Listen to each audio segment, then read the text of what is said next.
বঙ্গভবন থেকে শেখ মুজিবুর রহমানের ছবি সরানো উচিত হয়নি বলে মন্তব্য করেছেন বিএনপির সিনিয়র যুগ্ম মহাসচিব রুহুল কবির রিজভী। তিনি বলেছেন, খন্দকার মুশতাক ছবি নামালেও জিয়াউর রহমান তার ছবি পুনরায় টাঙিয়েছিলেন। মঙ্গলবার 12 নভেম্বর সকালে ঢাকার নয়াপল্টনে বিএনপির কেন্দ্রীয় কার্যালয়ে ফ্রি মেডিকেল ক্যাম্প ও রক্তদান কর্মসূচিতে তিনি এসব কথা বলেন। রুহুল কবির রিজভী বলেন, শেখ মুজিবুর রহমান বাকশাল কায়েম করেছিলেন। স্বাধীনতার পরে সব দল নিষিদ্ধ করেছিলেন। গণতন্ত্র হত্যার ধারা তার হাত দিয়ে এসেছে। এর আগে তিনি স্বাধিকার আন্দোলন করেছেন। মানুষ তাকে বিশ্বাস করেছিল, মানুষ তাকে ভোট দেয়।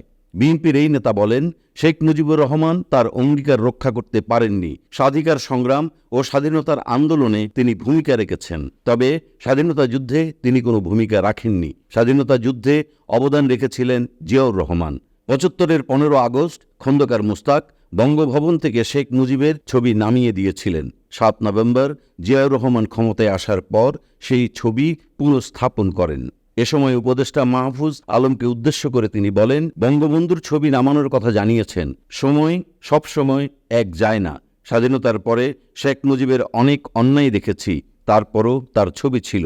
আমি মনে করি তার ছবি নামিয়ে ফেলাটা উচিত হয়নি। রুহুল কবির রিজভী বলেন, ভালো চিকিৎসক হওয়া সত্ত্বেও শেখ হাসিনার আমলে বিভাজন করা হয়েছিল। অনেকে বিএনপির সাথে যুক্ত থাকায় পদোন্নতি দেওয়া হয়নি। রাজনৈতিক কারণে পদবঞ্চিত করা হয়েছে। একই পদে অনেকেই 15-16 বছর চাকুরি করেছেন।